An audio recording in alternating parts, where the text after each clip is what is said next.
L'Union européenne met en place sa taxe sur les petits colis, une taxe souvent appelée taxe Chine ou TEMU. Elle entre en vigueur aujourd'hui et on voit cela tout de suite avec Demet Korkmaz, c'est dans 64 Échos.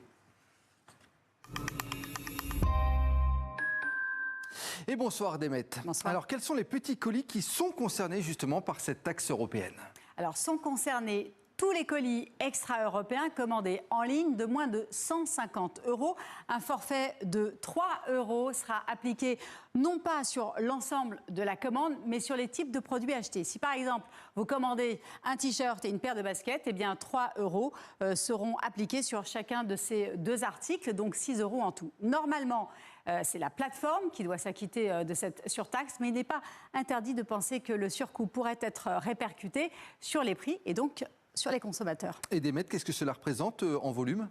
Alors depuis le Covid, c'est un déluge de petits colis qui se déversent d'année en année. On est donc passé de 630 millions de petits colis en 2020 jusqu'à, regarder, quasiment 6 milliards de petits colis l'année dernière. Le volume a été multiplié par 10 et c'est 16 millions de petits colis par jour. Et ces petits colis proviennent essentiellement de Chine, hein, c'est bien cela?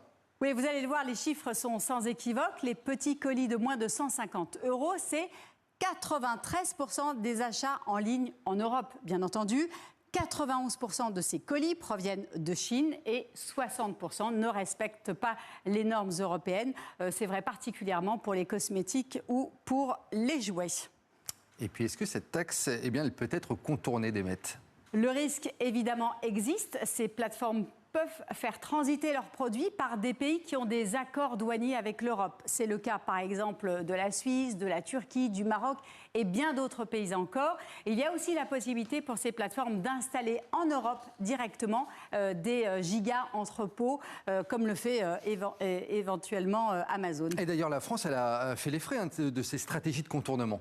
Oui, c'est la raison pour laquelle la France a suspendu sa propre taxe de 2 € qu'elle avait instaurée dès le mois de mars. Elle espérait gagner 400 millions d'euros par mois. Elle n'en a récolté qu'un peu plus de 2 millions, tout simplement parce que pour éviter cette taxe, les produits ont été déroutés vers d'autres pays où cette taxe n'existait pas, typiquement en Belgique, dont cette taxe instaurée à l'échelle européenne va permettre d'uniformiser la mesure qui s'appliquera de manière identique à chacun des pays de l'Union. Et puis ensuite, chaque pays recevra en fonction du volume de petits colis vendus sur son territoire. 64 Échos avec Demet Korkmaz. Merci beaucoup, Demet.